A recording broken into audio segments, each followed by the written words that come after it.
करीम ना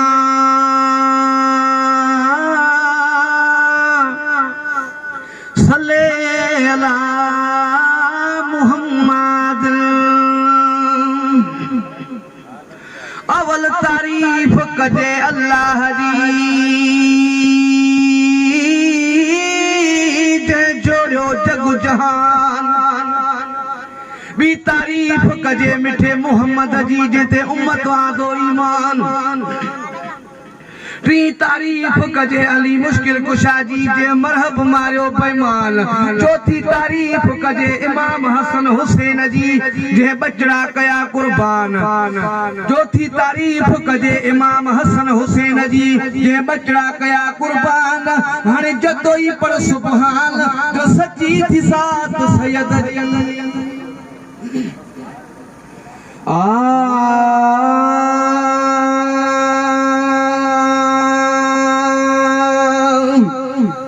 बिस्मिल्लाह जवामा प्यारो अलिया।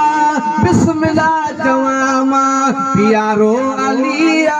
बिस्मिल्लाह जवामा प्यारो अलिया।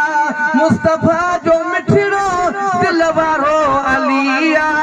बिस्मिल्लाह जवामा प्यारो अलिया। बिस्मिल्लाह जवामा प्यारो अलिया। बिस्मिल्लाह जवामा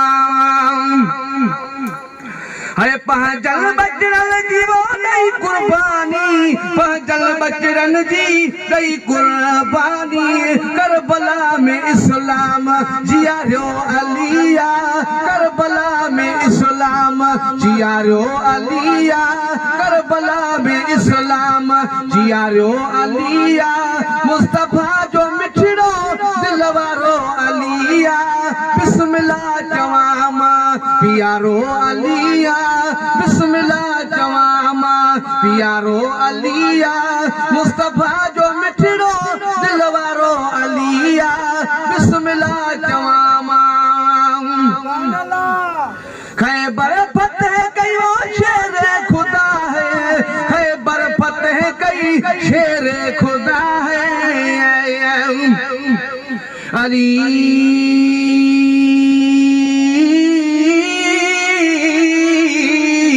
तू जो मुझो सरदार अलिया।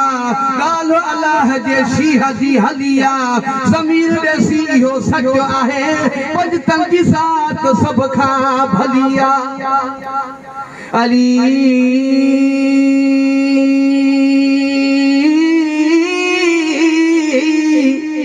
ए इब्ने आदम तेरी इबादत को सलाम है। रोजा नमाज फर्ज है लेकिन जन्नत उसको मिलेगी जो पंजतन का गुलाम है।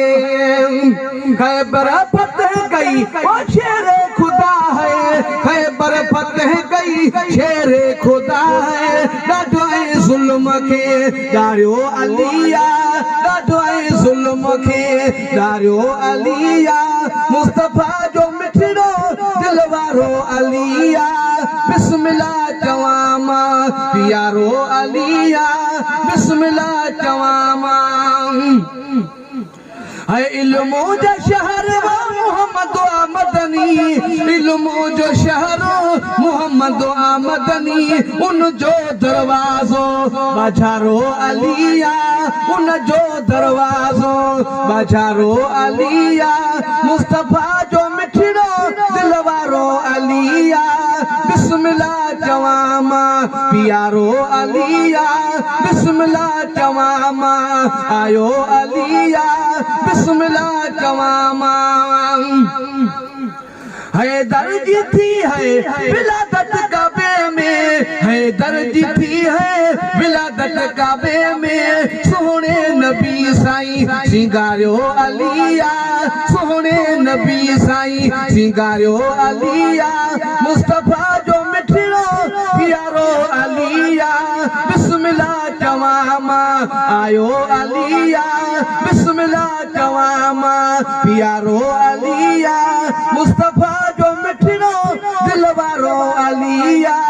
बिस्मिल्लाह जवामा है पंज तल जो आया ओ ज़मीरा देसी जे पंज तल जो आया ज़मीरा देसी जे है पंज तल जो आया ओ ज़मीरा देसी जे पंज तल जो आया ज़मीरा देसी जे ज़िक्रो अल्लाह जो दियारो अलिया ज़िक्रो अल्लाह जो दियारो अलिया मुस्तफा जो मिठड़ो दिलवारो अलिया बिस्मिल्लाह चवामा प्यारो अलिया बिस्मिल्लाह चवामा आयो अलिया मुस्तफा जो मिठड़ो दिलवारो अलिया बिस्मिल्लाह